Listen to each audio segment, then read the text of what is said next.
All right, welcome back to week 5 of the head coach episode.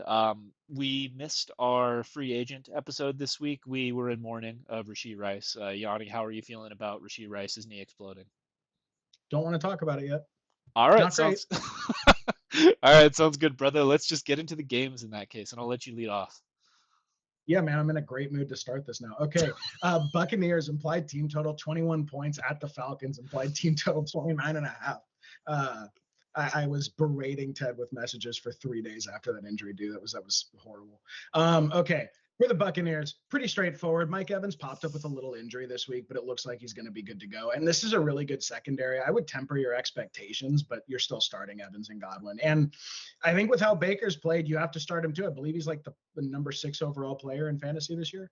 Um, he had a 28-point game last week. You're starting him. I do, you know, maybe if you have like a Jaden Daniels, if you took Baker as a backseat or you're alternating him with someone really good, maybe not, but like I would start him over every one of those tier 2 quarterbacks. I'd probably be starting him over Mahomes right now. So something to keep in mind. Mahomes is the QB 13 over the last 12 games, regular season games. And then sort of an interesting note about this one. We're going to have White and Bucky both as tricky decisions here. Bucky outscored White last week by about 3 points in half PPR. White was coming off an illness. Maybe that affected it. It kind of feels like Bucky's going to take over the work in that backfield, and we're just treading water until it happens. It hasn't happened yet. White is still absorbing enough of the work. You can probably flex either one of them with some degree of comfort. And if one of them goes down or if one of them really takes over, they're back to being startable. But for now, they're both going to be kind of, moderate floor, 8 to 9 point half PPR floor, like 11, 12 point ceiling flexes.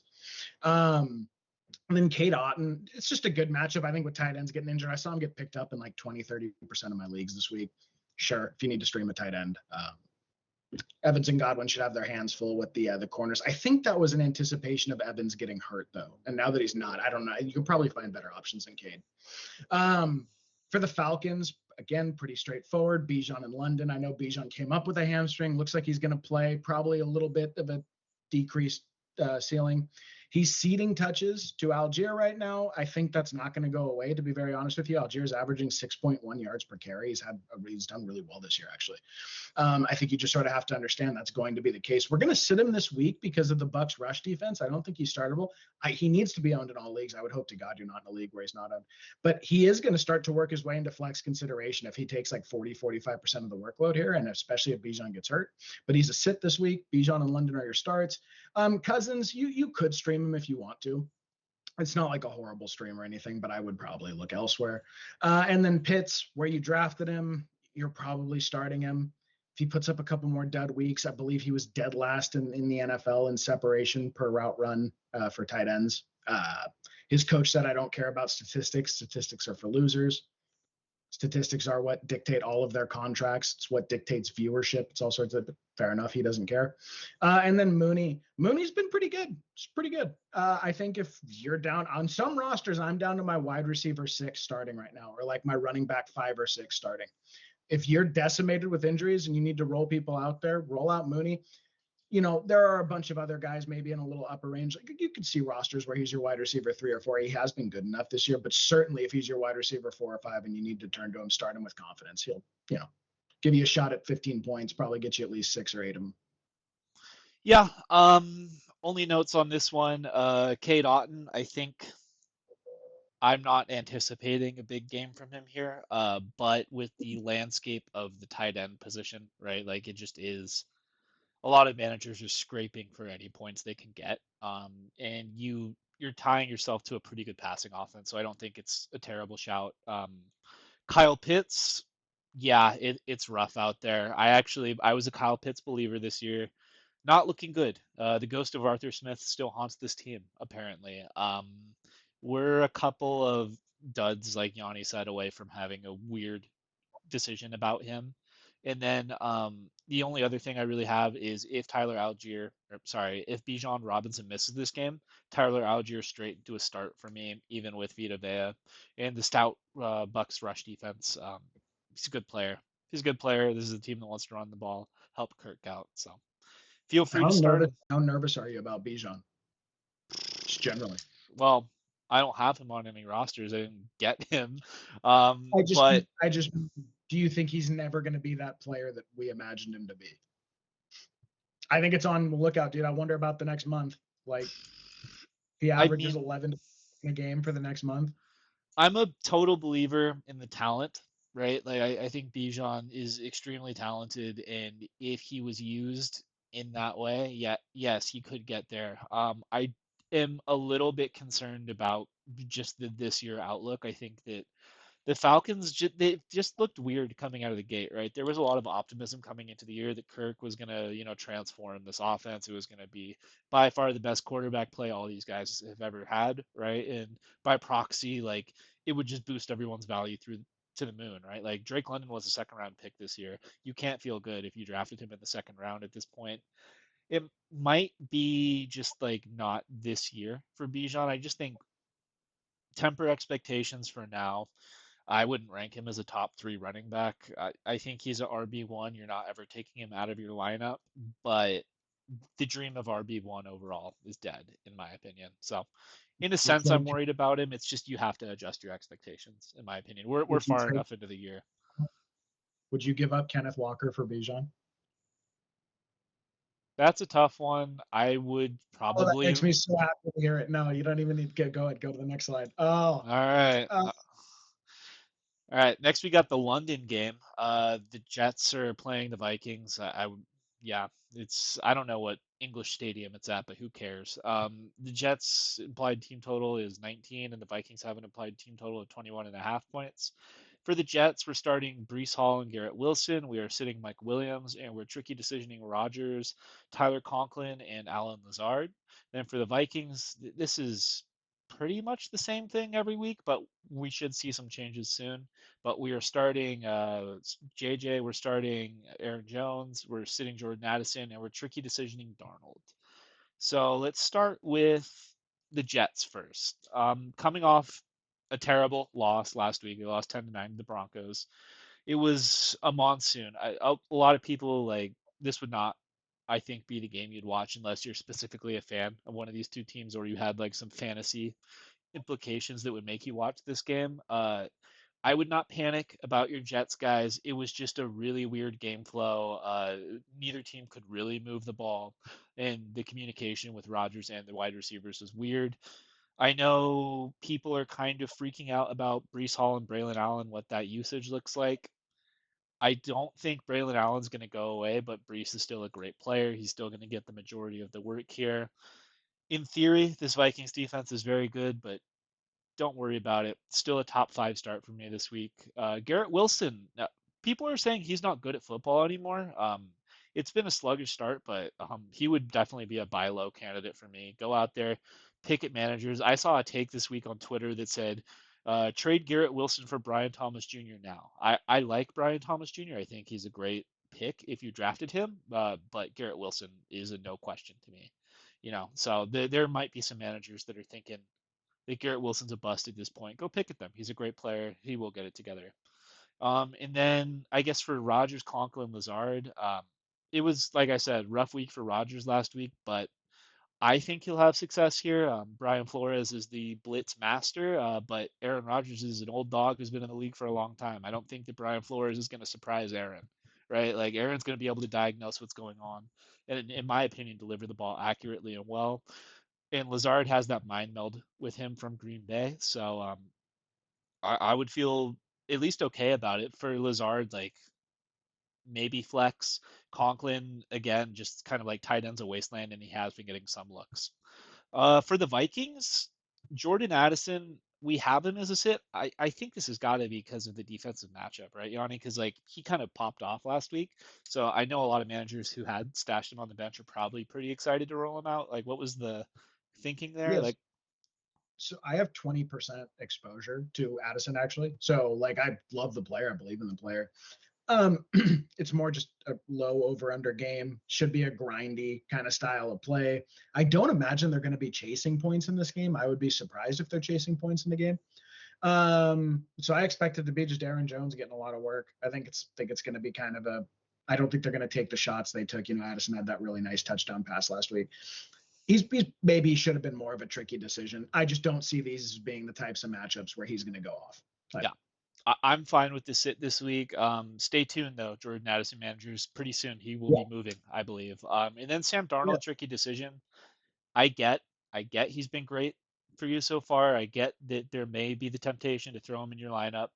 If you are a QB0 roster, right, and Sam is the guy you picked up, and you're maybe deciding between, I don't know, like Caleb or something, and Sam, I wouldn't mind rolling out Sam here, but just temper expectations here. This Jets, the Jets have a good defense, and contrary to a lot of people's belief, I am hardcore in the boat that regression is coming for this Vikings team as a whole and Sam Darnold. But so far, he's been playing at borderline MVP level, so he's earned enough for a tricky decision in my book. Uh, anything else? Anything else you wanted to add onto this one? Nope, that I would say that Conklin's probably one of my preferred streamers this week. If you're going to stream someone getting like 7 to 10 targets. So that's really it. Yeah, and then I guess one other note before we move on, just the London aspect. I don't buy too much stock into it. It can get a little weird. Just like if it's a tiebreaker for you, right? If you really cannot decide between a player, just keep in mind this is a London game. They can get weird.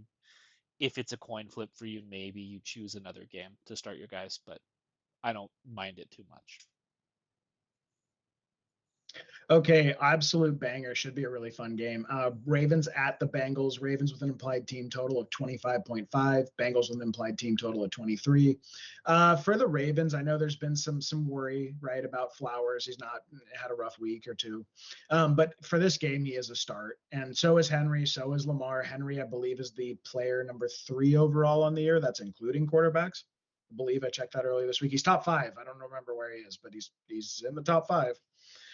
Bateman, I know he kind of flashed a little bit last week. Probably sit him this week. It feels like it's going to be a lot of running the ball. They should have a pretty good lead in the game, and I don't take the Bateman truthers seriously. They're always out there. They've been in the fantasy community for years, and every time he has like a slightly good week, everyone on Twitter's like, "Get him the ball, get him the ball." Yeah. And then painfully so, but it is just the case right now.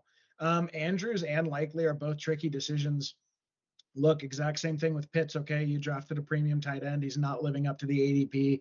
I would guess some of you guys with one of those two players have been losing games as a result of starting them. And then you get in this weird thing where you spent the premium capital. Maybe you're rostering 2 quarterbacks already. You don't want to roster 2 tight ends. Do you drop a premium tight end? It's really a mess. I would say with Likely, you probably just have to start him because of the weird tight end landscape.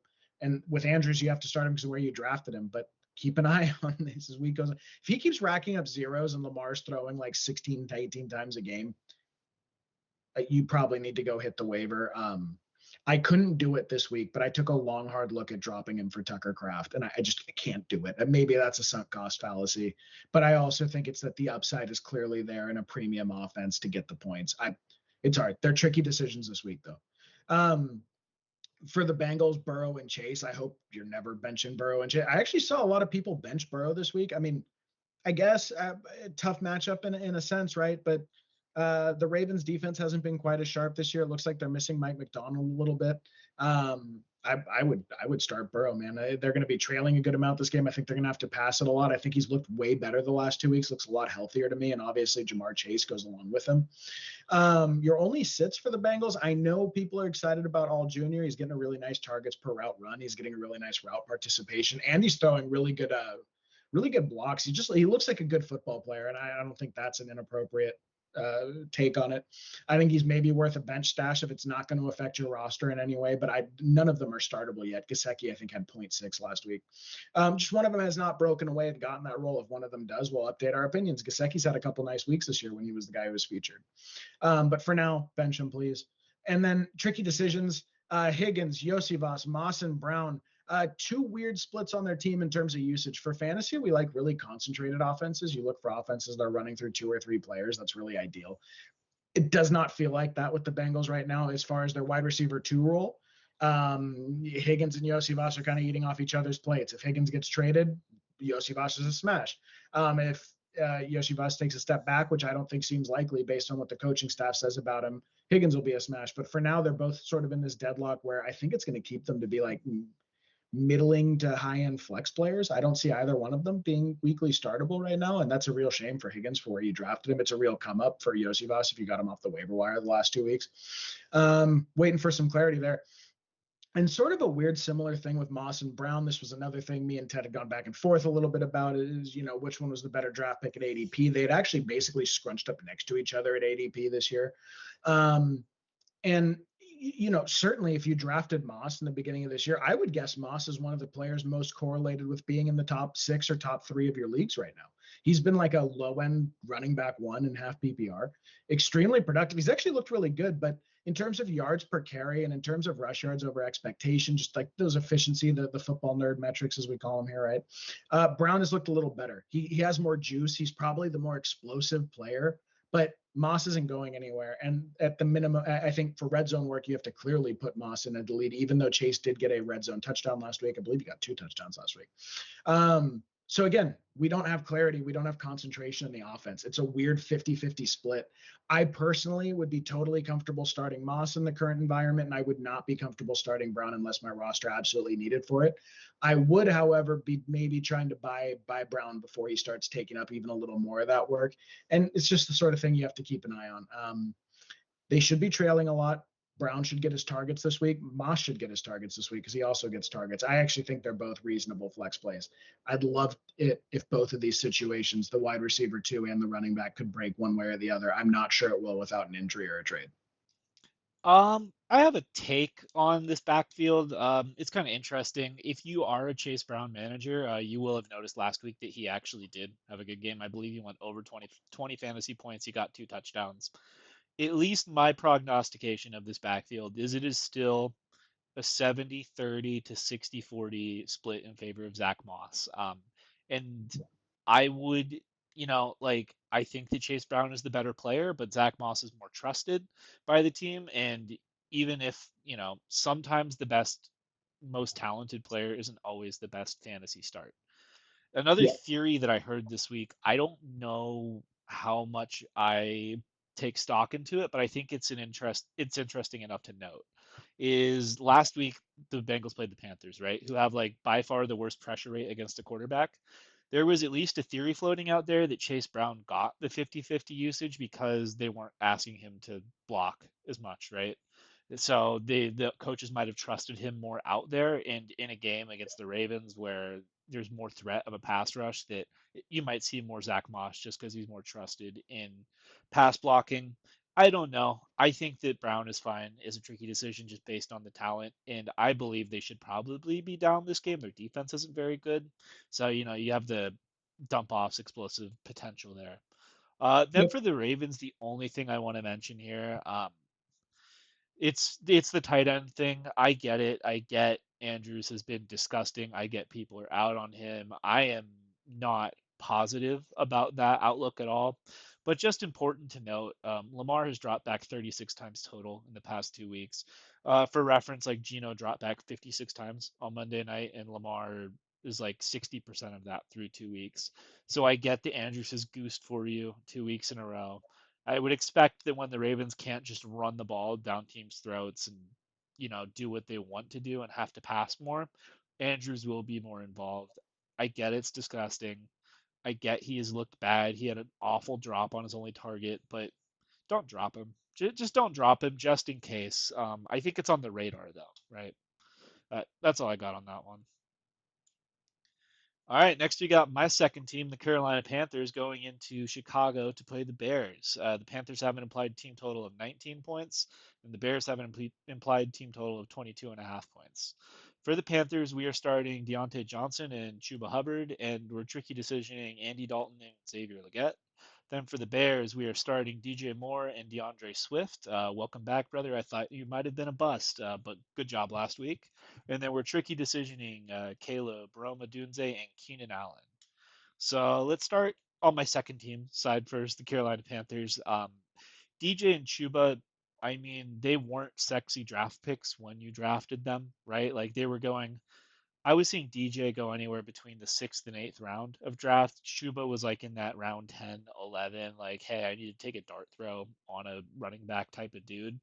But man, with Andy Dalton in here, this Panthers offense looks like a competent team, and these two guys have been delivering. I get that the Bears are a tough matchup defensively here. This is, since Andy Dalton took over, by far the best defense they're going to be playing. So I wouldn't expect the level of success they've had the past couple of weeks, but with the way those guys have been performing, they're still starts. They're locked in until further notice. And just based on that, hey, this is the hardest defense they've played all year. No, that's why we're tricky decisioning Dalton and Leggett. I get there are reasons to like them. I'm not saying don't do it. I'm just saying, hey, temper expectations. I would expect the worst Dalton week, and Leggett, he's going to get usage, right? It's just like how valuable is it? Um, for the Bears, the one thing, I think the most important thing for the Bears, right, is calling Caleb a tricky decision instead of a start. This Panthers defense is terrible. They can't stop anyone really. It's actually very good for fantasy matchups, or has been since the Dalton takeover, right? Because you have a bad defense and you have an offense that can put up points. So usually it's a good, it's a good matchup for fantasy watchers. But just I don't think Caleb is there yet. I think he's still going through his growing pains. This Panthers team cannot stop the run, and the Bears got a win last week off the back of DeAndre Swift and running the football. It would not shock me if this is a run heavy game plan. Just, keep Caleb on schedule, right? I wouldn't be shocked to see a game manager role from him here. Probably more efficient. I think as he goes through those growing pains, it's going to look better. But I don't fully trust him yet. I actually, in one league, I have a Caleb and Gino roster. It's close to me. I'm thinking about rolling out Caleb, but it's just kind of like, when do you want to rip it with him, right?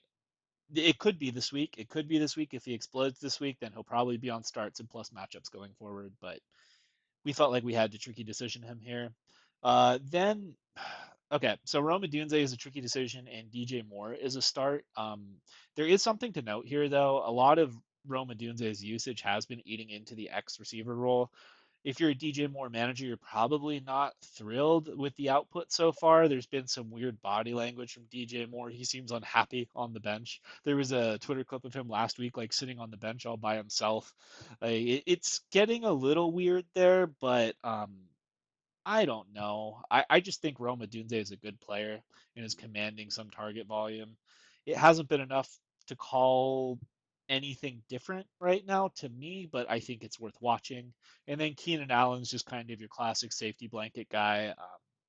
I almost lean sit on him personally because I think this is a more run heavy game plan from the Bears, but to be determined. We'll see. Any extra add-ons to this one, brother?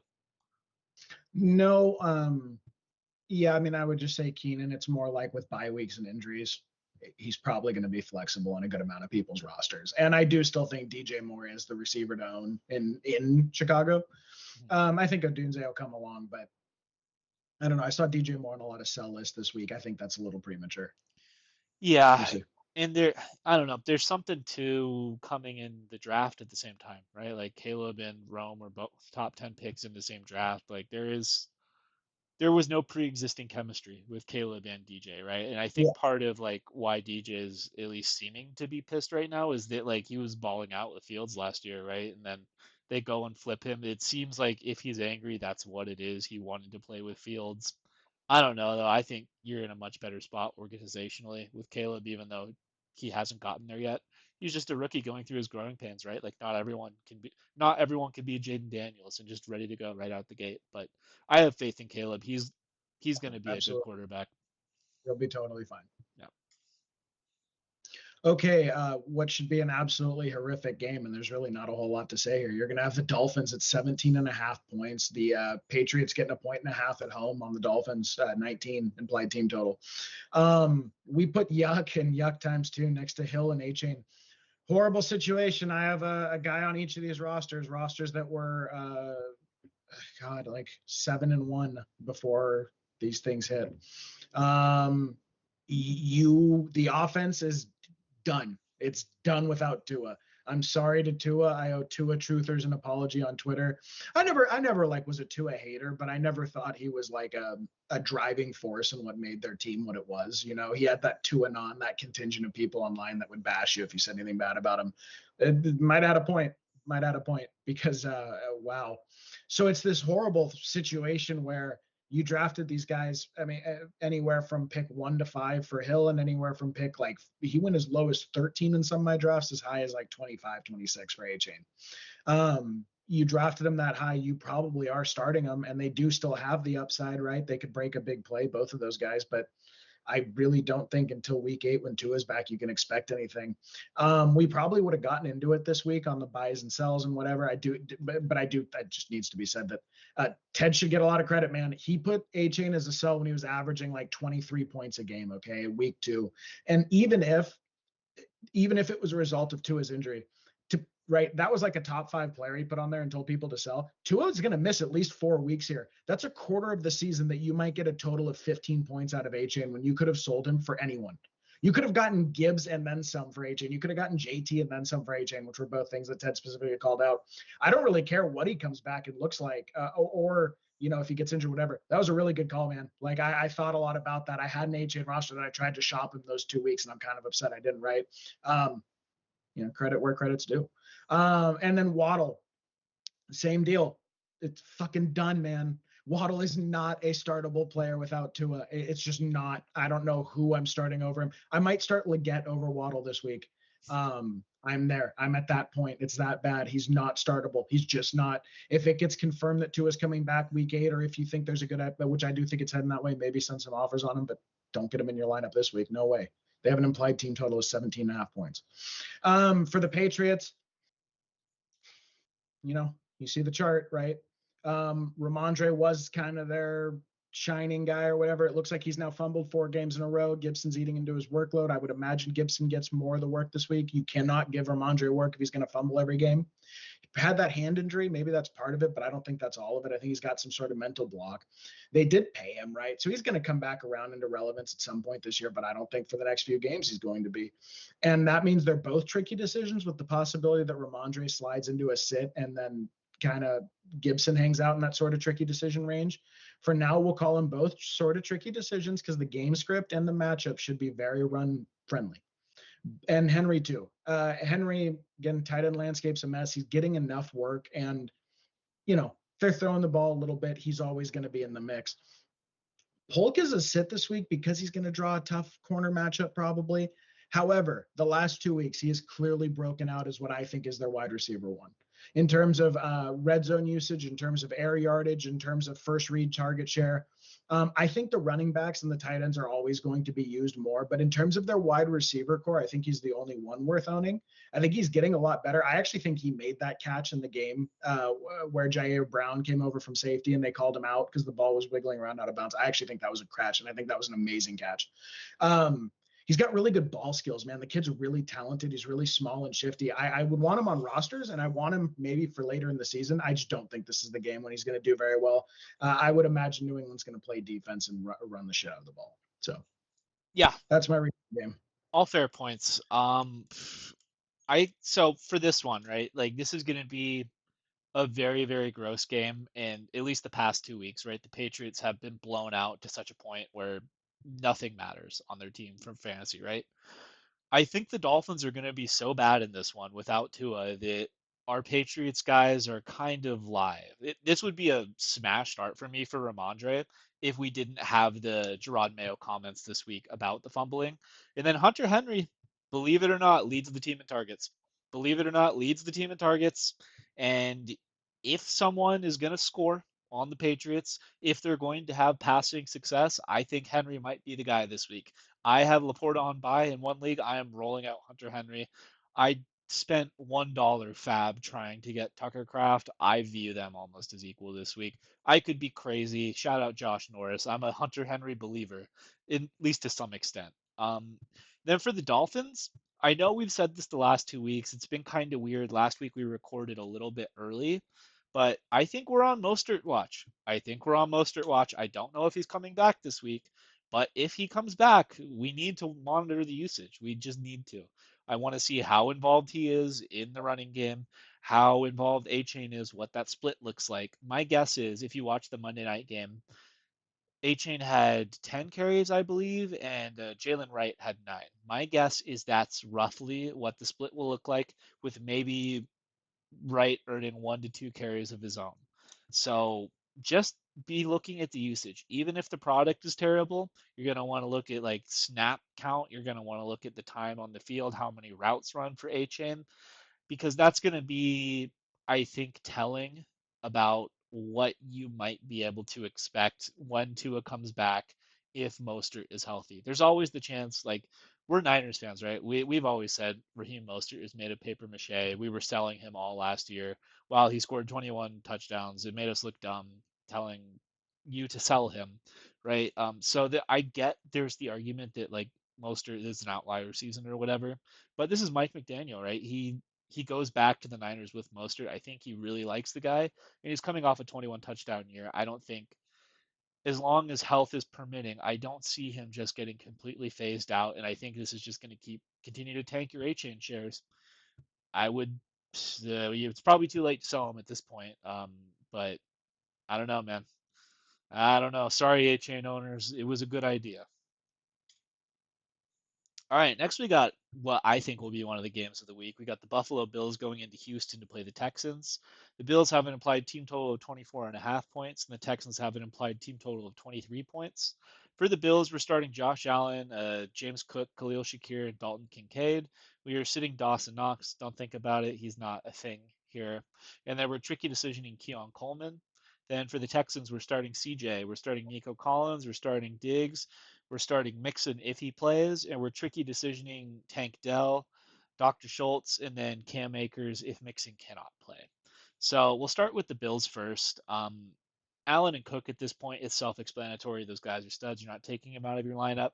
If you were around 4 or 5 James Cook drafter, you got to be feeling great. That's like one of the better mid-round running back picks there were this year. Khalil Shakir, we have him starred. He has some injury concern coming into this week, so it's kind of unsure whether or not he will play.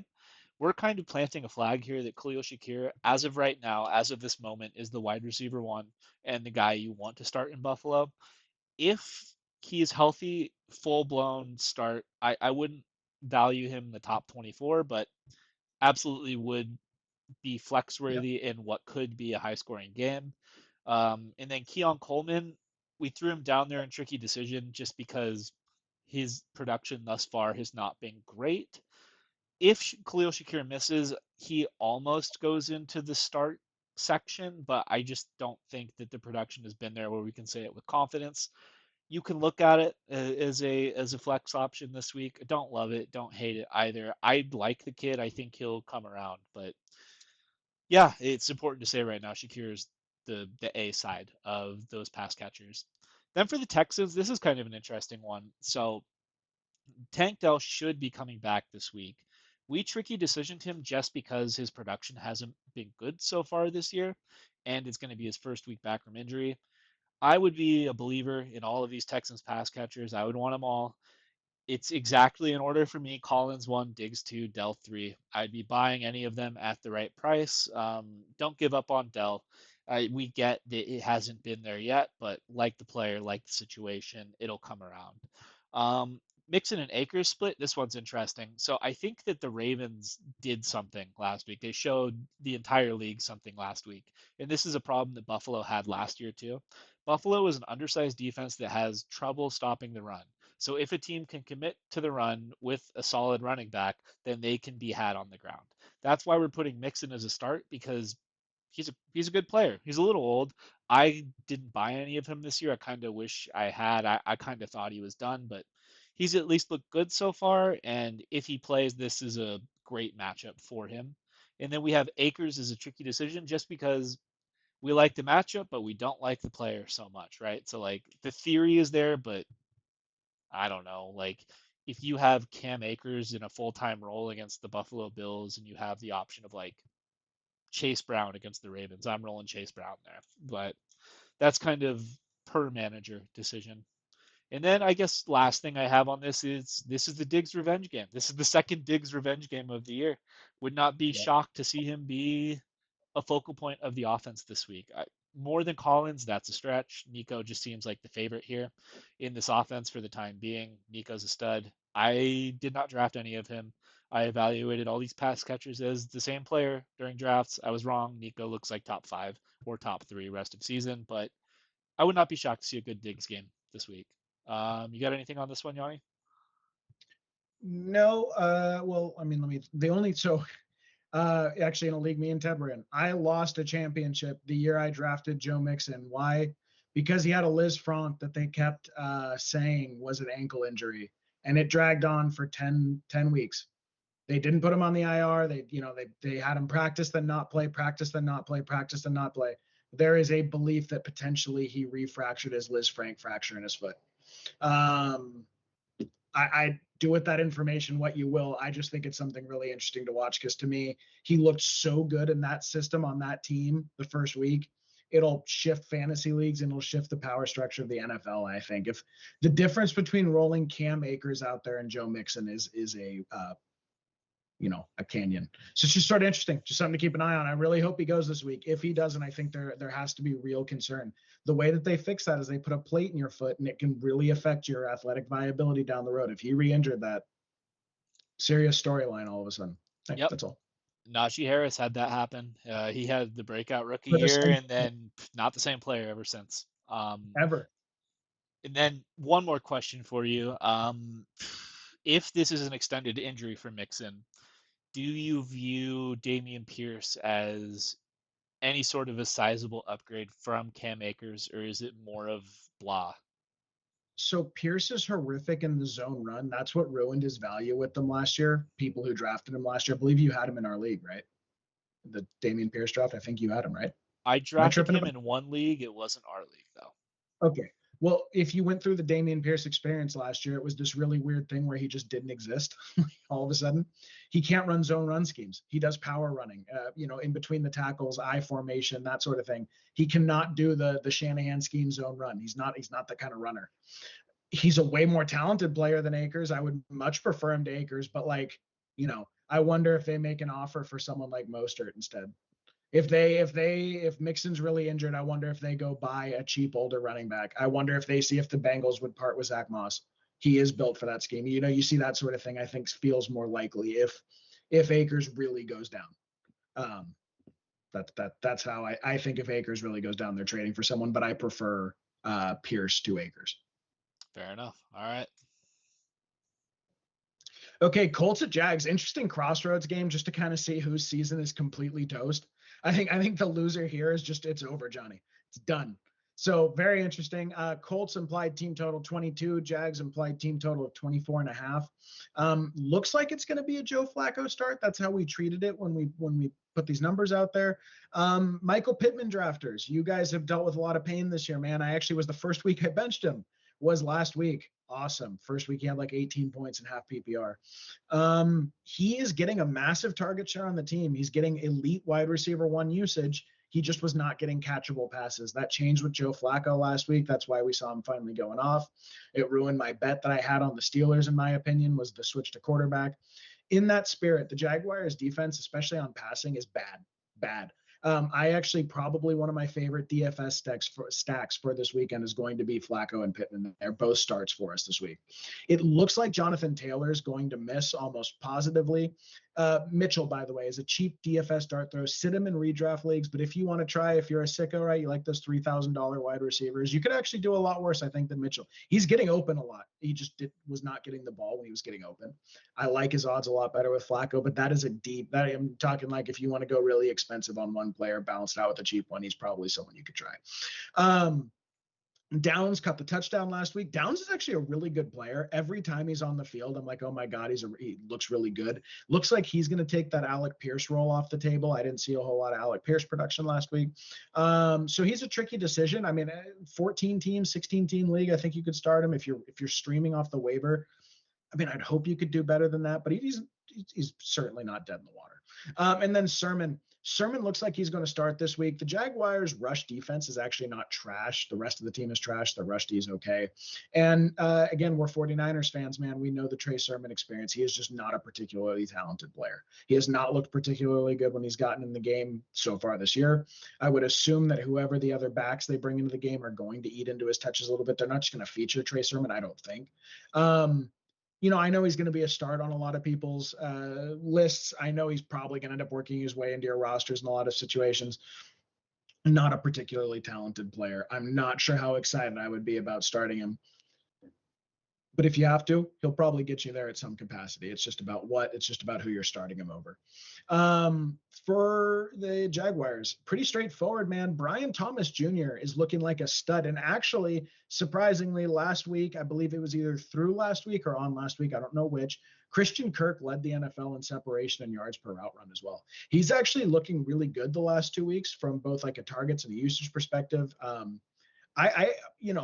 To me, Kirk is working his way into being a startable player now, too. We're going to have Ingram come back, and I wonder what that's going to do to the balance of power. Typically, Kirk and Ingram eat off each other's plates a little bit. So for this week, they're both going to be starts. Even if Ingram comes back, he's been banged up. He missed IR, so you would expect him to come back this week. We're not positive, though. You are starting both of them. Brian Thomas Jr. is the wide receiver 15 in full PPR this year. Just an awesome draft pick. If you got him in the 8th or 9th round, good for you. Good call. And then ETN and Bigsby, it's weird. They're both listed as starts. ETN is going to be your start and redraft. I don't think you want to be starting Bigsby in redraft unless you have to. But I think in DFS, he'll probably be in like that $4,500 range. And that's low enough where I think he's a start in DFS. I will take my chances that he either falls in the end zone or has another 9-yard per carry game. He's through the roof in yards per carry. He's been really efficient. And ETN banged up his shoulder last week. He had the fumble week 1 where it seemed like he got benched for a little bit. There's just weird stuff going on there. You'd have to think if they start scoring touchdowns again, the touchdown equity is going to favor ETN being productive. So that's why he is a start. But keep an eye on Bigsby. I am, again, probably going to – Flacco's going to be so cheap this week, and Bigsby's going to be so cheap, and that's sort of like a mini stack if Bigsby catches some passes. I'm probably going to work Bigsby into my DFS rosters. And no sits for the Jaguars, but tricky decision, Ingram and Lawrence. Also, if Ingram doesn't go, Strange looked pretty good filling in. He had 2 touchdowns the first 2 weeks. He kept kind of an average week last week. But if Ingram doesn't go, I think Strange is a perfectly fine streamer this week. But it does look like Ingram's going to be back, I believe. And then Lawrence, he's averaged, I think, 13.5-ish, maybe 12.8, like somewhere in that range, points per game so far this year. He has not been great. He has been improving incrementally, sort of, kind of. And it seems like with Brian Thomas Jr. coming along and Kirk coming along and Ingram coming back, it feels like the offense should be heading upward. I don't know if it is. This is the defense, though, to do it against. This is the defense that'll make you shine. This is the defense that just gave up a 32-point game to Justin Fields. Lawrence does have a little bit of that rushing upside. So, he's a tricky decision. I would hope you have better options at this point in the year. But if you're at the point where you're streaming, if you're grabbing someone off the waiver, he's startable. Gotcha. All right, right out of the gate, because at least what I've been reading is Anthony Richardson has a chance to go this week. It's a hip pointer and abdominal strain, I think is what I saw. I heard the hip pointer is just pain tolerance.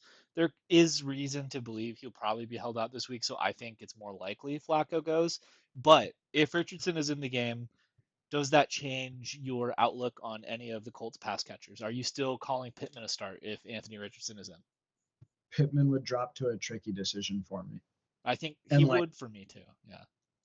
Yeah, dude. Like I would start. Like I'm trying to think of guys in that range that I would start over him. Like, wouldn't be great. Wouldn't be great. Would you start T. Higgins over Michael Pittman if Anthony Richardson plays? Yeah, I'd start Yossi Voss over him too. Wow. Okay. Yeah, I would start Wicks over him for sure. I'd start Cortland Sutton over him at the Raiders. Like, yeah, man. All right, low on. I don't. Fair enough. I started Pittman with Anthony Richardson for 3 weeks this year, man. It was brutal. Talking like 5 points. I can't believe you've forsaken Anthony Richardson like this. When he came into the league, I was not a believer, and Yanni was a believer. Then I drafted Anthony Richardson. I got 4 good weeks of him on my bench before he went out for the year. And I had to watch the kid play, and I was like, hey, this guy's good. And I thought Yanni was on board, but I think that Anthony Richardson really hurt his feelings against the Packers. I don't know. Good player. I think. Part of it. That's part of it. He swung my money total this year like $500. Yeah, I'm not a fan of that. But no, dude, I'm not out on And Anthony also for Richardson. the record, I still don't think the Colts are dead. Even if they lose this game, I think the Jaguars though have already died, and they're just even more If in the they're hole. 1-4, you don't think the Colts are dead? The Colts are 2-2 right now. Oh, 2-2, right. I forgot. Okay, Yeah, it's just 2-3. yeah. Right now they are like solidly in second in their division. They're not going to catch the Texans. There's no way. But in theory, they're in the wild card hunt. I don't think I so. think I don't think so personally, but at least the theory is there. fair enough, man. All right. Next, we got the Cleveland Browns going to Washington to play the Commanders or Redskins or whatever it is you want to call them now. The Browns have an implied team total of 20 and a quarter points. The Redskins have an implied team total of 23 and a quarter points. For the Browns, we're starting Tug, we're starting Amari Cooper, we're starting Jerome Ford, and we're starting David Njoku. And we're tricky decisioning Jerry Jeudy. Lots of starts on the Browns. More on that in a minute. For the Redskins, we are starting Jaden Daniels. We're starting Scary Terry. We're starting Brian Robinson Jr. We are tricky decisioning Zach Ertz, and we are sitting all of the other pass catchers. And Ben Sano still has not had a catch on the year. Um, so let's start with the Browns because that one's probably a little bit weirder of a ranking. Obviously, they're coming off a horrible L to the Raiders last week. There's been no point except for one Cooper I guess up game where it's felt good to really have any of these guys. The theory here, right, is in terms of PFF ranking, Deshaun Watson was actually quarterback number 2 on the week. I don't know if that is really indicative of how good or bad his play is, but he looked better, and this is a very gettable Redskins defense. I think you could do worse. Spot start. I think I put him on the waiver episode and said, "Hey, there's a 3 week rental where Tug has great matchups. This is one of them. They should be chasing a lead. Should be a lot of points in this one. Why not?" Then Jerry Jeudy, not a sexy pick at all. Kind of Wandale-ish in his usage, but he's had no less than 6 targets in a game so far. He had 9 targets last week. We just expect a lot of throwing, and Jeudy has been at least efficient when he's been getting the ball. Then for the Redskins, there's really not much to say other than Jaden is a stud. This Browns defense is still good, but Jaden's a monster. Keep starting him. Terry, like, I wouldn't say smash start yet, but definitely a start with how this offense is looking and how they're opening it up. And Brian Robinson has just been steady all year. We don't see why he would slow down. That's pretty much it for me. You got anything to add on to this one? I saw your hands go up at one point when I was referencing Yeah, Tug. well, that's kind of we talk about it a lot, man. The whole like metrics and ratings thing and how it's not I actually think Deshaun did have maybe one of his best games as a Brown, but was he the second best quarterback in the league last week? I don't know. No, I mean the only thing is, look, dude, if Jaden wins this game, they are 4-1 and like a game or two up in their division for the lead. Um, who knows how serious the accolades conversation is going to get around him this year. Personally, I think not factoring in the teams, not factoring in all the conversation. I think the 2 best quarterbacks on the field this year have maybe the 3 best would be Josh Allen, Brock Purdy, and Jaden Daniels. So like in terms of just, not looking at the stats, right, everything. So let's see, man. We might be on like MVP watch for Jaden here if this thing keeps rolling. Like seriously. If they're like 6-1, 7-1 midway through the year, I don't think they'll get there. And just lastly, I do think Terry and Robinson are kind of at the point where they're weekly just fixtures in my lineup at this point. Certainly Robinson. I think Terry should be. I think Terry should be. You know what? It's a lot like when DJ Moore all of a sudden did that real breakout. When he got to Chicago and you're like, oh my God. And he went from like kind of a good receiver his whole career to like explosive. Feels like that. Feels like that with Jaden. Would you start Terry this week or Deontay Johnson? Because that is a roster decision I actually have to make right now. I'm leaning Deontay, just because I I think you don't kind of have. I just don't know. Like I believe in Jaden. I just for the first 2 weeks of what that usage was, it was so gross. I almost like tiebreaker goes to Deontay to me, but I'm a believer. That's a problem to have, dude, because Deontay's Uh, been the wide receiver 3 since Andy Dalton took over. Personally, I think so. Here's the only thing: because of the defensive matchup, Terry has a way better matchup. Okay, Cardinals at Niners, a game I am watching closely. So to me, right, I'm kind of panicking about the Niners. Ted is not as much. I will be full blown. This will be if the Niners lay an egg or whatever, go in there and get beat at home by the Cardinals. That's panic time, dude. That's full blown panic. That is fucking. I don't even know what the next step from panic is. This is a really big turning point for the Niners season. Brock has done really well against the Cardinals since he came in the league. We expect it to continue here. But yeah, so for the Cardinals, 21-point implied team total. Niners coming back with 28.5 at home. Should be a really good game, by the way. These teams actually play each other really tight. I know the Niners kind of blew them out a couple times last year. Then once they got the lead, but the beginnings of the game were tight, and the Cardinals did not have Marvin Harrison Jr. last year. I expect a really productive game from a fantasy standpoint. Probably one you want to maybe try to stack in DFS if you can. So the Cardinals are very straightforward this year. I know Kyler, there's actually some concern about Kyler's fantasy output. Outside of his one explosive game, I think he's averaging like 11 or 12 points a game. It's actually a little bit worrisome. Nothing to panic about yet. Should be a game script that's really beneficial to passing. And the Niners have problems with mobile quarterbacks, right? I think he's going to get on track, and I think he'll be fine for the year. It's just something to watch. He had one spike week, and he's had 3 kind of down weeks. But for now, you're absolutely starting Kyler. You're starting Marvin Harrison Jr. You're starting Connor. You're starting McBride. Niners have one of the least efficient rushing defenses in football. I expect Connor to have a really good day. It's just part of the deal when they play the Niners, and he plays the Niners really hard. He got in that fist fight with Afunga last year. It's just a tough, it's a good division rivalry, man. But get Connor in there. McBride looks like he's going to clear concussion protocol. They should have a great game script for passing. He's going to, if Fred is out, especially, oh my God, concerned about McBride. Fred is banged up right now, so at the minimum, he's not going to be 100%. Should be a really nice day for the Cardinals pass catchers. Hopefully not too nice. And then the human Dortch, man, just a DFS dart throw again, depending on his price. I actually think it's going to be a game where he's going to do pretty well. He's been seeing the usage. He's been seeing the targets. Clearly, there's a level of comfort there with Kyler. I probably don't start him in redraft. Please don't start him in redraft. For the Niners, a little bit of a spicy take here, I guess, from me and Ted, right? You're going to start Brock. You're going to start Mason. You're going to start Debo and Kittle and Debo, right? It needs to be said at this point, there was a debate about it last year, and maybe the injury swung this, but whatever the case may be, it's absolutely true. Debo is the undisputed wide receiver 1 in San Francisco from a fantasy usage perspective. When you look at wide receiver 1 finishes from San Francisco of Debo compared to Ayuk when they're both healthy, it's not close.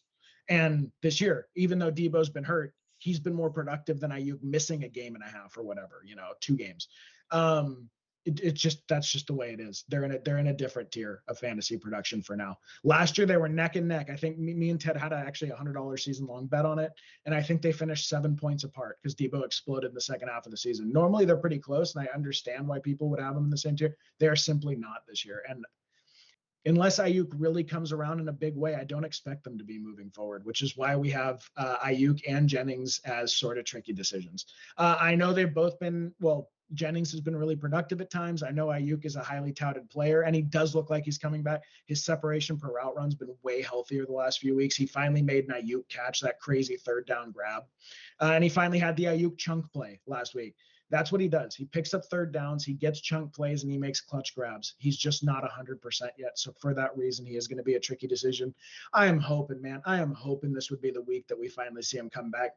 Ted made a really good comment, man, when we were doing these slides about what you've seen from Jennings the first few weeks is just hypothetically what you were drafting Ayuk for. In a perfect world, Ayuk shows up to camp. He doesn't do all this shit. He gets signed. He's ready to go. And then you would have seen those, 60 points of production that Jennings has had so far probably would have been in Ayuk's pocket.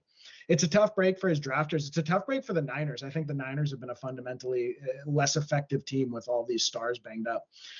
So they're both tricky decisions for now, but lock Debo into that roster, man. Lock him into your starting spot. I wonder if Debo stays healthy all year, if he's going to end up being one of the guys most correlated with fantasy championships here, if Ayuk stays down. I don't think he will, but it's something to watch. Pretty interesting. Yeah. Definitely, I'm the number one Debo guy in the world. Um, I last year I was very heavy on Debo. This year I was not drafting Ayuk anywhere. I was drafting Debo just straight up before him, if given the opportunity. I have two rosters with Debo. It's just a rust issue for BA. I don't think this is going to be sticky long term. Whenever BA gets it going, he should be back to what we know and love of him, but just until then, low end wide receiver too. He's one of only three players drafted in the first four rounds who has not scored over 10 fantasy points. I think it's like him, Mark Andrews, and like some other in Sam Laporta. Those are the three. It's Sam Laporta, Mark Andrews, Brandon Ayuk, only guys who haven't gone over 10 that were drafted in that area. I would still be picking at managers trying to get him if you can. Yep. I guess from the Niners defensive standpoint, I wouldn't be worried about Fred. I think that was very cautionary in a blowout. I think they just pulled him out. Like to me, the Niners this year feel like they're just playing for the postseason already. The product has been hurting on the field. I think they're very cautious with pulling guys, sitting guys right now. I will have a bet on this game on the gambling show. I think this is going to be a statement game for our boys. And then for the Cardinals, yeah, Yanni nailed it. The Niners historically have had problems with running quarterbacks. I'm not sure how much success they will have in the air this week, the Cardinals, but I think that Kyler will get you there with that rushing upside. All right, next we got another barn burner. I actually think this will be a very fascinating game. We got the Three right. things. This has to be said. This week's gonna blow. These week's games are awful. There are like 7 just garbage games. Anyway, get to it, man. Well, But at this least is they have the bad teams playing the other bad teams. So there's some level of fascination here, right? Like we got the Raiders going into Denver to play the Broncos. Division rivalry with two just it's not going good for either of these teams. Even though the Raiders they're coming off a win, it's just Antonio Pierce is Antonio Piercing. The Raiders have an implied team total of 17 points. The Broncos have an implied team total of 18 and a half points. For the Raiders, our only start for you is Brock Bowers. We are sitting Gardner, we're sitting Jacoby Myers, and we're sitting the gross amalgamation of running backs between Zamir White and Alexander Madison. And we're tricky yep. decisioning Trey Tucker here. Then for the Broncos, we're actually starting Cortland Sutton and Javonte Williams. They were tricky decisioning Jaleel McLaughlin and Bo Nix. Okay, let's start with the Raiders first. Coming off a big win last week against the Browns, but it feels no better because of the culture there. Devontae Adams is on the way out, it appears, or at least he wants to leave. We'll see if the Raiders actually deal him. The offense has been down even in the win. They somehow have decided they want to try and run the ball, even though they're one of the least efficient running teams in the league. If you're a Brock Bowers owner, the last 2 weeks have not been pretty for you. I have an underdog roster that right now is advancing, by the way, with Brock Bowers on it. He's been outscored by Zach Ertz the last 2 weeks. I've taken best ball scores from Zach Ertz over Brock Bowers the last 2 weeks. If anyone's going to eat, it's going to be him in the passing offense. Tight end is gross. Start him. Jacoby Myers, even though Devontae is going to be out this game, right, and he profiles to be the wide receiver one against a overperforming Broncos defense for sure. They're playing well, but he's getting the Sertan matchup, and turns out that guy is in a racer. He blanked Garrett Wilson last week, basically. He beat Mike Evans when the Broncos played him. I forgot who else they played, but like Sertan's a problem. You need to watch where he's. You need to pay attention to that matchup. That's why we're sitting him. And based on that theory, right, Trey Tucker, he was getting run since Devontae's out. If he's not getting Sertan, then he's probably more likely to do better if the Raiders have any success throwing the ball here. Then for the Broncos, it was a disgusting win last week, but at least they came off a win. Cortland Sutton had, I believe he had like 60 of all 60 Bo Nix passing yards. Bo Nix was like he had 5 completions for minus 10 yards going into the half against the Jets. Somehow there was a point in that game where Cortland Sutton had more receiving yards than Bo Nix had passing yards.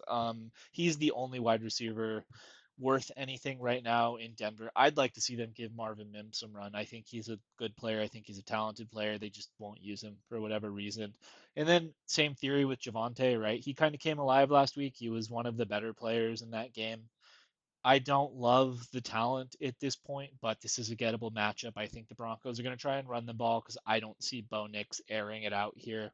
He might, you never know. Like in these toilet bowls, some weird things can happen, right? But I would feel the most comfortable starting him if you want to call anyone comfortable.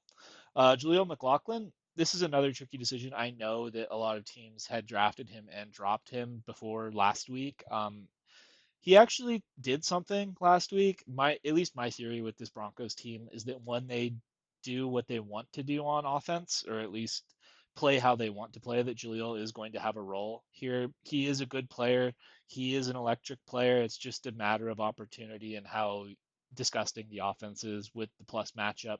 You could do worse. And then Bo Nix, he's a sit for me. I wouldn't do it. I would not do it. You're for DFS, if you're a sicko, you can do it, but not me. You got any thoughts on this one, brother? No, I mean I pushed for the Bo Nix DFS. This is a deep DFS play, dude. Sometimes it's fun to make a roster where you're loaded at other positions and you throw one on quarterback. And because quarterback has the lowest differential in terms of like points above replacement, meaning just an average waiver wire quarterback and the difference between the average starting quarterback every week in a 12-person league and the difference between an average waiver wire quarterback is actually pretty small compared to other positions.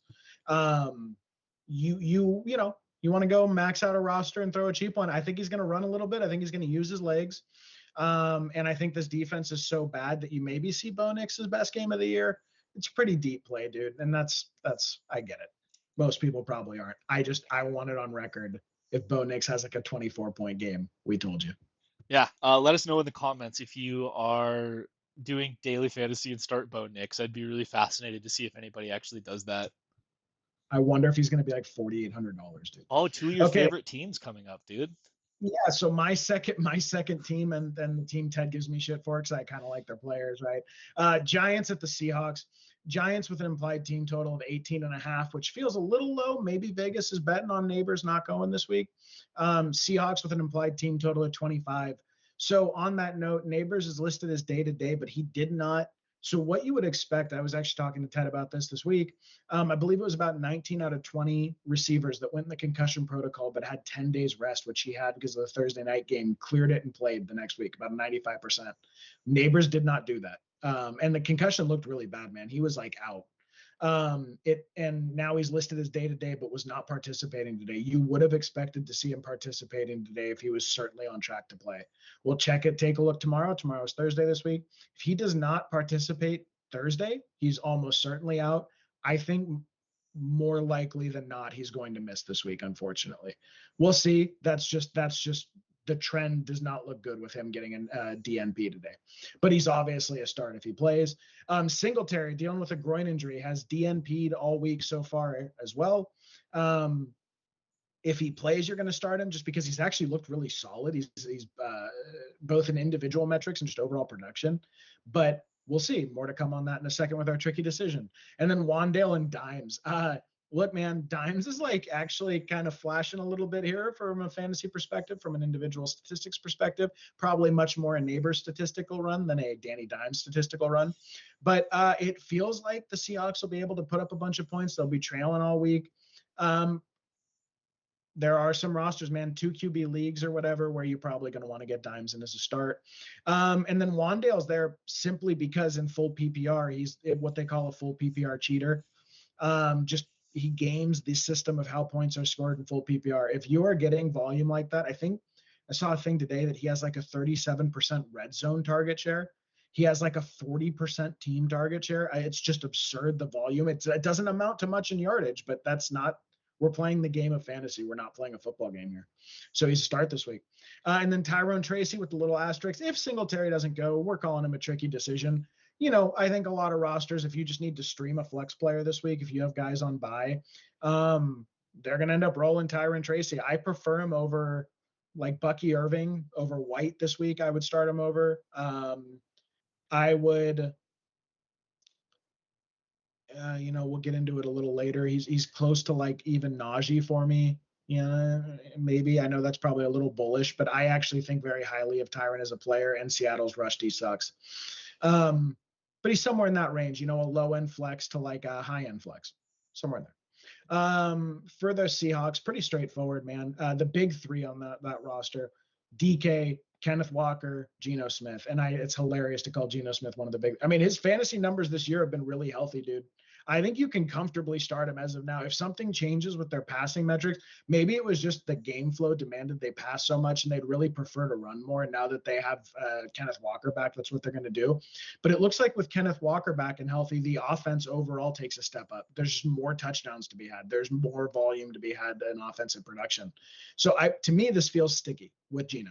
I'm totally comfortable rostering him in leagues. I think you really made a great move if you went and got him off the wire. I think he's going to keep rosters floating when they have some of these stars that are not performing or waiting to come back.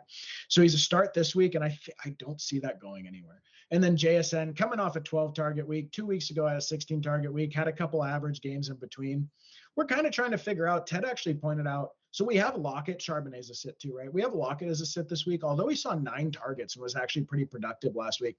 It seems like there's just this weird thing that's shaking out there with usage, but the volume has been so crazy that him and Lockett are getting volume. I just think that JSN is clearly the better player. He's eating into just even, JSN's clearly the better player. He's eating into Lockett even just being on the field. He is out targeting him most of these games. And this should not be a game where they have to pass a lot. I think it's going to be extremely run heavy. So we're treating it like it's DK and JSN as the 2 starters. Lockett's the guy you want in there when the game script is going to dictate a lot of passing, and that does not feel like this week. And then Fant, tricky decision. If you want to stream a tight end and have a chance at targets, sure. I'd hope you're not at that point. Some people are. Yeah. So I have lots of thoughts about the Seahawks. First one, Geno has averaged almost 40 dropbacks a game, and that has resulted in 4 total touchdown passes and 4 interceptions. Listen, it's a volume play. Geno is a volume play on a team that has good weapons. Do I think he's a good football player? No, I don't. Do I think he's in the top half of the quarterbacks in the league? No, I don't. I think it's a volume play with the OC that likes to throw the ball, and he's got DK and JSN there. That's good enough. I would just caution fantasy managers, right? Like this to me, especially if Neighbors is out, especially if Singletary's out, I don't know how the Giants do anything here. And this could just be a big Ken Walker game. That's pretty much what I have there.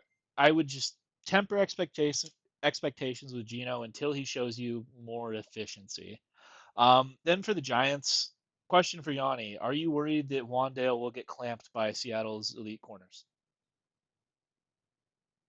I mean, clamped is kind of weird, right? Because he runs so many like weird little drags, and like you know what I mean. Mm-hmm. So like a lot of his plays are just dragging through zones until Danny throws him a badly timed ball for 5 yards.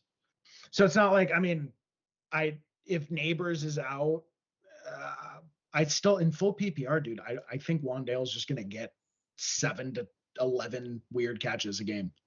You know what I'm saying? He might get 30 yards, 40 yards. Sure, that's a concern. But I don't think there's any chance he's going under double digits in full PPR with this usage. I really don't. As being a little sarcastic when I asked that question. Listen, Wandale is the PPR guy, right? Like here's what my read on this game is. You hate Seattle. Fair enough. Go ahead. My read on this game, right? I think Seattle's defense got exposed last week, right? Like we had weeks of the Seattle fan base telling you how legitimate their defense is. Then they give up 42 points in just they couldn't stop a nosebleed, right? I think that this Giants team, they're catching them at the right time. They're going to come in injured. They're going to hold the Giants down. I don't see many points coming from New York side, and then we have to do this. Is Seattle a good defense thing again? Don't buy it. Does losing to the Lions mean you're not good? Like, listen, if you give up 42 points, that does not denote a good defense to me. Yeah, that's fair. It's a lot of points to give up for an elite Mike McDonald defense, you know? Listen, I think that the prognostication on Seattle, right, has just been their defense is mid. They're just mid. I don't think they're great or anything, right? Detroit's a good team. Like their whole thing, right, is look at how good our corners are. Look at how good our secondary is. They didn't force a single incompletion to Jared Goff last week. Jared Goff the ball didn't hit the turf. I don't know, man. That doesn't seem like a good defense to me, but To me, I think that is probably the story of their team so far because Mike McDaniel's like coverages and schemes and disguising of coverage and all that sort of stuff is so unique, and his zone blitzing. He's really I'm positive that his scheme works. I think one of the things that is becoming abundantly clear is they do not have the defensive talent that we would have expected them to have. Witherspoon's really good, but I think the rest of the team, like Reek Woolen, was probably that Kobe Bryant. Didn't they? They had Kobe Bryant and Michael Jackson both on their defense. I always thought that was funny. I think it's probably just clear at this point that talent was a little overhyped. Seattle's a big, a big city, right? I think they get a lot of hype in the national media whenever they're doing well. But I would say that that's pretty clear at this point. They are just simply not the secondary that they were sold as. The only one that looks like he's a real hit there is Witherspoon. Well, I mean, Witherspoon, right? He has one good game in his career, and it came against these New York Giants on Monday night when people were calling him the Oh defensive rookie of the year after his. Do you no, remember? Do you remember watching that game? He got the pick six on dimes. It was like a 95-yard pick six. He picked it off in the end zone or whatever. Brought it all the way back. He had like 10 tackles. Everyone's like, "This guy's amazing!" And then he didn't get another pick for the rest of the year, and just kind of wasn't I that think good. he's a very, I think he's a very good player. I mean, I'd have to look. I haven't actually looked at his metrics but to me, it's more like Reek Woolen was really hyped, dude. Reek Woolen was talked about as that dude. I remember it was so weird that on the NFC meme war, the Seahawks fans always say that like they own the Niners, that DK owns the Niners secondary, and that Reek and Witherspoon on the Niners. Dude, that is just not true. Then Debo and Ayuk go off every time they play, and Ward actually is a horrible matchup for DK. Ward has strapped DK like 2 of the last 3 games or 3 of the last 4 games. I don't know what they're. Yeah, 0 and dude, 5 in the last 5 games against the 49ers. Geno Smith has not beaten the 49ers. and What out of else? the They got 2 their or 3 times. they got their shit pushed in like in the wild card round. We were there for that one. That was a fun Yeah, one. Brock Purdy had the generational play that Ayuk dropped in the yep, corner of the end zone for like his career highlight tape. yep. Let's see. Last time they played, DK got thrown out of the game for a cheap No, shot on Fred. last time they played, the Niners eliminated them from the playoffs in the regular season. I was in the It building, wasn't brother. even I was in the it building wasn't for that one. Yeah. not even an important game for the Niners, and they eliminated them just showing up. Yeah, dude, I don't know, but they need to chill with the and if if Neighbors plays and they lose this week, eh, it's over, man. I don't want to hear it. I don't want to hear it If anymore. I Neighbors really don't. plays, it's on the board. They lose this game, I think. I just Yeah, think that Neighbors isn't playing, and it'll be like a weird one. yeah, But we'll see. Enjoy your time on top of the NFC West for now, Seahawks fans. It's not gonna last. yeah. It appears they're can crushers. They'll beat the bad teams. They'll lose to the good teams. All right, next we got the Packers going into LA to play Jimmy and the Rams. The Packers have an implied team total of 25.75 points. The Rams have an implied team total of 22.75 points. For the Packers, we're starting a lot of guys this week. We're starting Jordan Love, Josh Jacobs, Dontavian Wicks, I think I got his first name right, Jaden Reed and Tucker Kraft, and we're tricky decisioning Romeo Dobbs. Then for the Rams, not so many starts, just Kyron Williams. And then we're tricky decisioning Matt Stafford, Jordan Whittington, all of the other wide receivers, and we're only calling them DFS start throws, and then Colby Parkinson. So let's start with the Packers first. Tough loss last week against the Vikings, but Jordan Love is back in the second half of that game. We saw what Jordan Love can do, right? I think I said this weekend. I think I finally figured out Jordan Love as a player. He is just the most Dr. Jekyll, Mr. Hyde type of player there is. When he's on, there's not many guys that can do it better than him, but he just has so many rough patches too. I tend to think in this soft matchup, it's going to look real good for Jordan Love. That's why we're throwing everyone out there. This Yeah, Rams defensive unit, they're bottom of the league in most metrics here. Very attackable. In theory, this should be a lot of points in a successful day for them. The only tricky decision we have is Romeo Dobbs, just because he's just less high upside than the other guys, right? Like he's on the field a lot, but he's not getting those explosive plays. He's just kind of getting targets. Like he's more of like a 7 to 8 point game type of dude. For the yeah, Rams, Kyron Williams, in my opinion, is a smash start this week. These Packers have not been able to stop the run at all. They've gotten run all over by Saquon, by Jonathan Taylor, by Aaron Jones. They just have not had success stopping the run here. And Kyron is the last remaining healthy Rams weapon that Stafford has. I expect a heavy dose of the run here. Tricky decisioning Stafford because we expect the Rams to be behind and throwing a lot. Jordan Whittington gets a star here. I wanted to call him out specifically from the other Rams wide receivers because I think he is the one to own while Puka and Cooper Kupp are out. He had like a 30% target share last week. He was kind of doing the Puka stuff in this offense. I've said this before. I'll continue to beat this drum. Stafford's wide receiver one is one of the best possible fantasy positions you could be in. It's one of the best fantasy roles to be in is Stafford's primary guy. It looks like Jordan Whittington is going to be that guy, at least for the interim. We've brought him up on a couple of waiver shows, but I would try and go out and get him now. If he pops off this week, he's going to be like the number one most added player, and he's going to cost you a lot of fab if you try and get him after this week, I think. Then Colby Parkinson, it's not sexy. It's like maybe 5 points, but tight end is just a disaster right now. So if you need someone, you can roll him out there. I have one team that's tanking in a keeper league, and I've rolled out Colby Parkinson like 3 weeks just because like I needed more than zero. Yeah. I don't know. You could probably do better, but it's not a bad shout. With everyone injured in theory, he should get some work here. You got anything to add on to this one?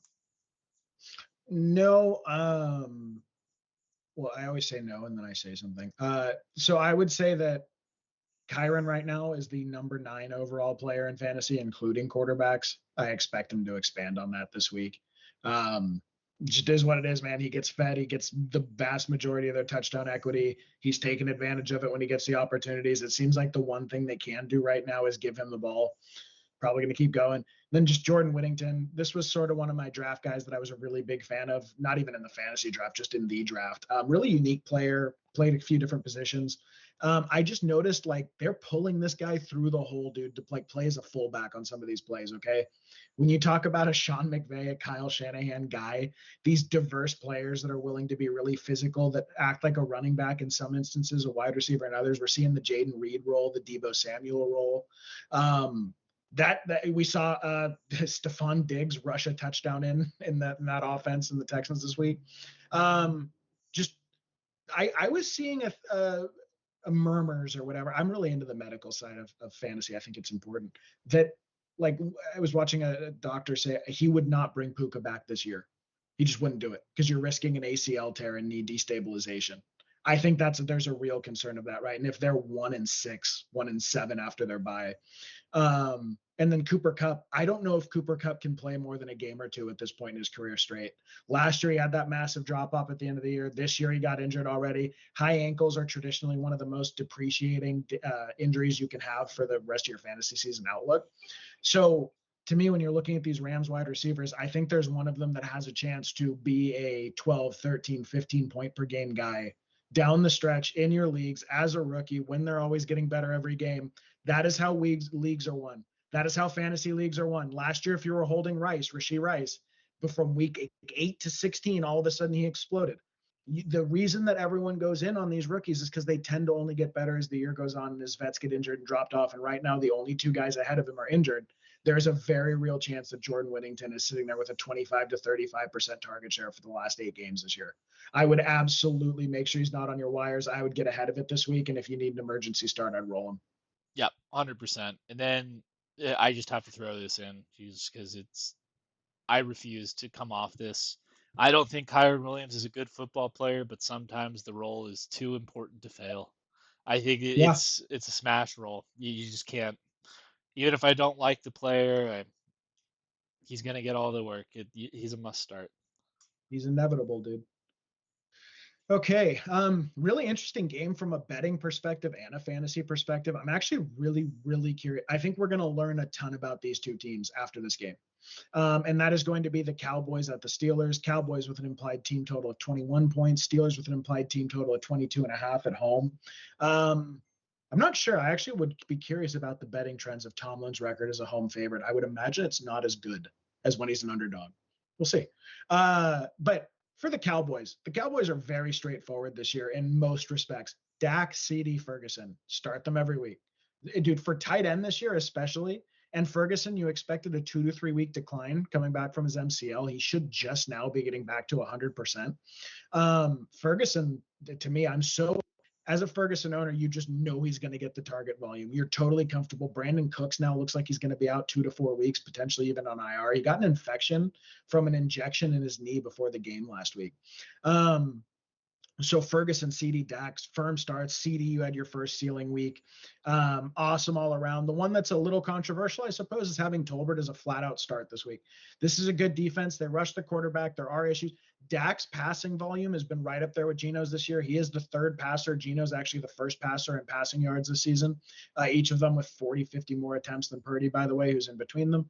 But Tolbert had 13.7 half PPR, 13.7 half PPR, then I believe 4.5 this week or something like that. He dropped off just a little bit.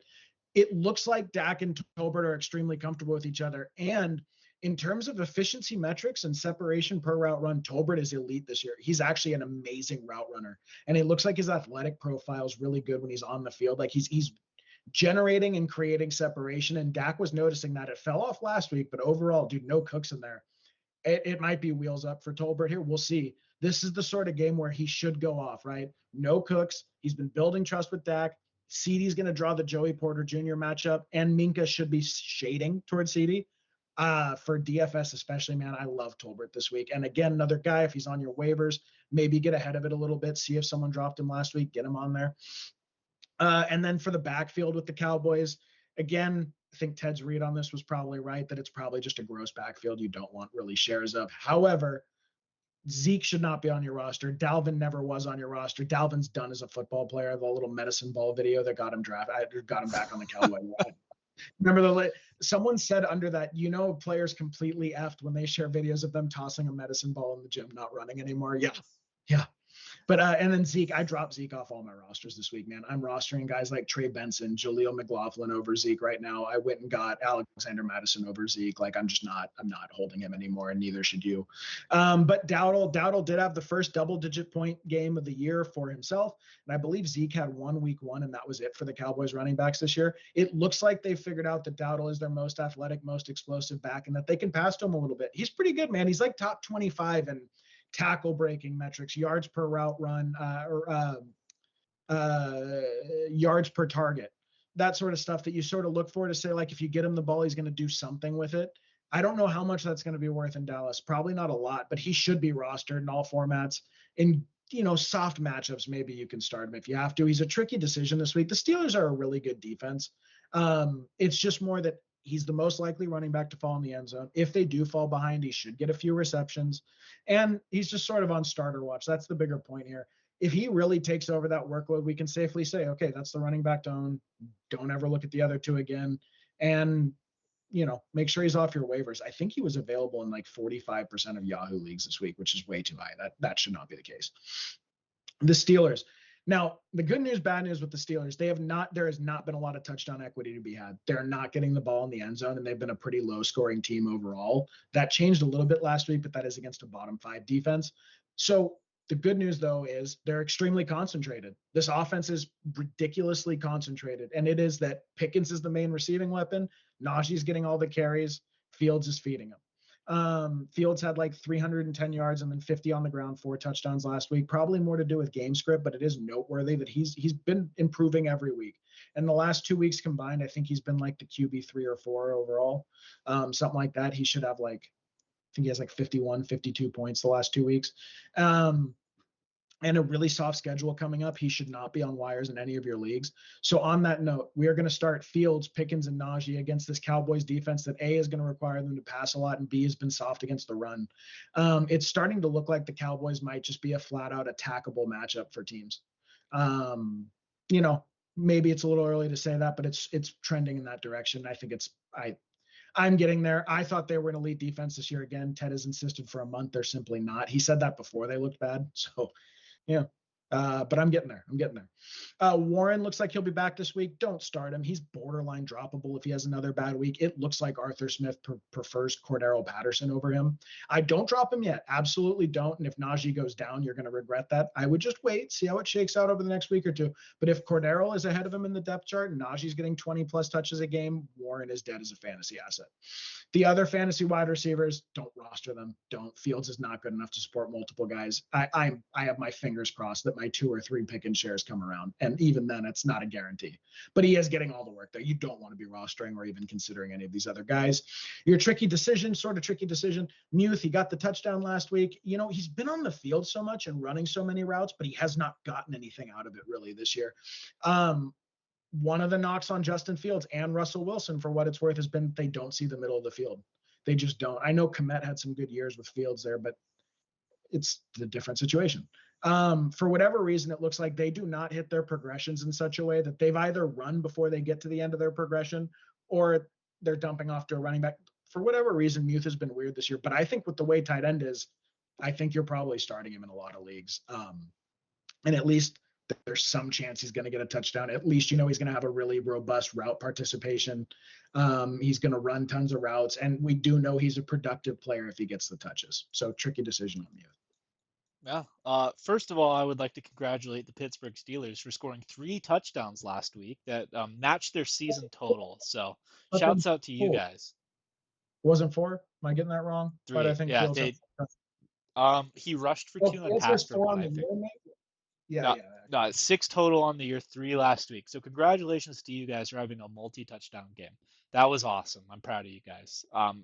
But yeah, so here's the deal. This Cowboys defense is not good. They are not good. They can be run at. They can be thrown on. This is an attackable defense. That's why we have Fields, Pickens, and Najee there. For me, I don't think that Jalen Warren is going to get passed up on the depth chart here. He's just been hurt, right? So, like, I would be, if the Steelers are smart, right, instead of going out and trying to get Devontae Adams or trying to get some wide receiver like their obnoxious fan base has been asking for the last month, they should be trying to get a good running back. They should be trying to get a guy like ETN. This is a team that is just not a good offense. I would say, even when everyone's healthy, it's a bottom 10 offense. Like, it's just not good. But they do have at times a good defense. So if I'm the Steelers, I'm running into playing good defense, running the ball, because right now Najee ain't it. Right now he's a start because he's getting the work, but the dude he's not good. He got most of his yards last week on one broken play. It's rough. It's just running into the back of linemen for 1 or 2 yards at a time. I wouldn't do it. But listen, I wouldn't be shocked to see the big 3 of Fields, Pickens, and Najee do well here because of the matchup. I guess that's it. Really, I feel like I had more to say. I'm just very passionate about how much I hate the Steelers team, their fan base, how good or bad they think they are. It's just they bug me. I hate Ricky too. It's not the team, dude. It's the fan. That fan base is. They're the worst people.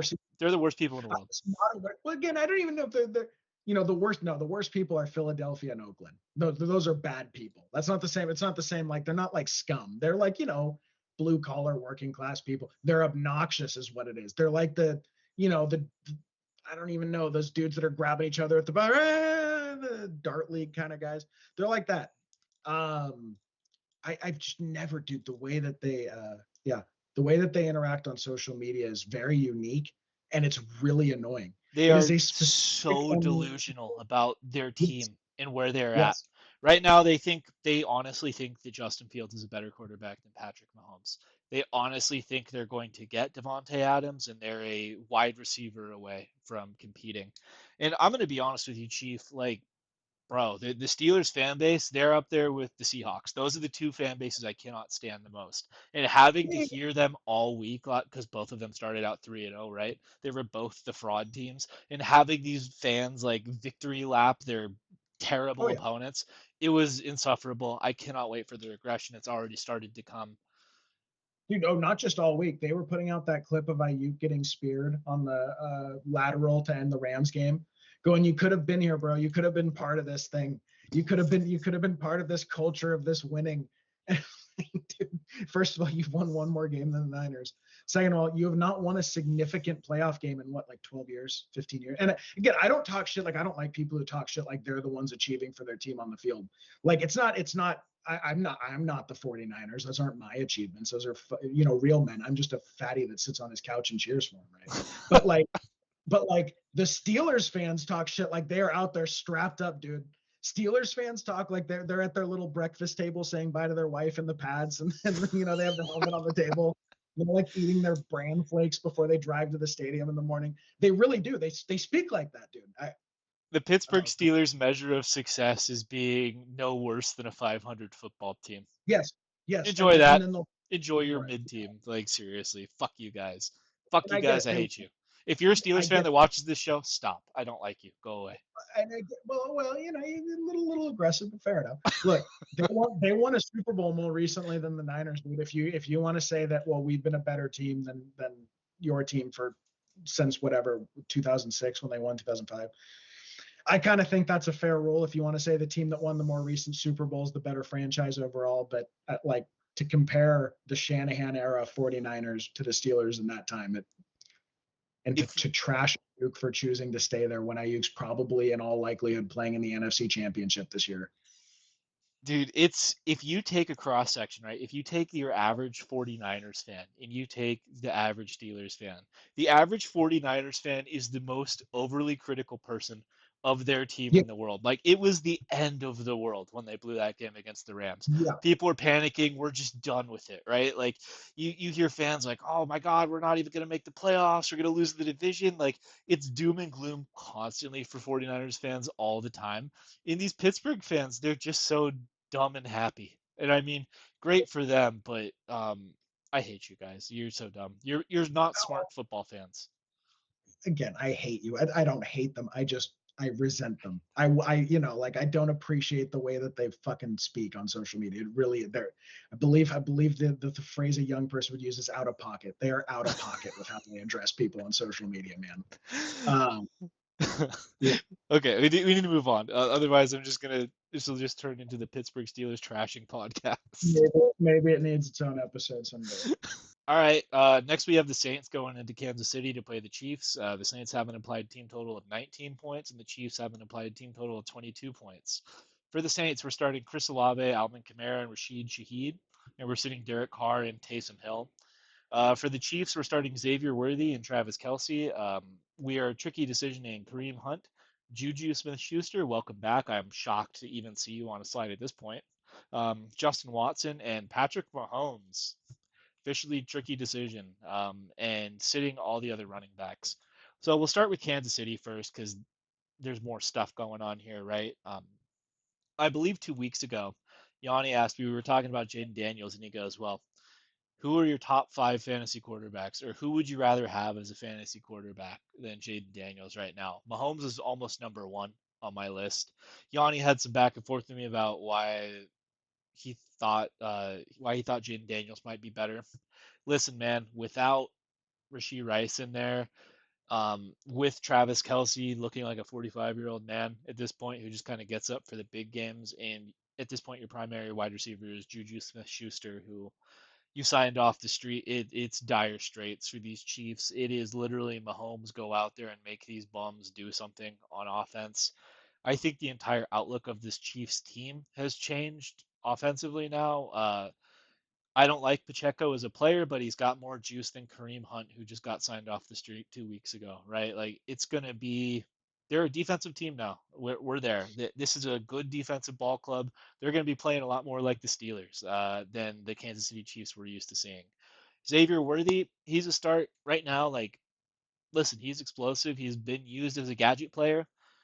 Someone's got to step up. Rashid Rice is a massive hole to leave in the offense.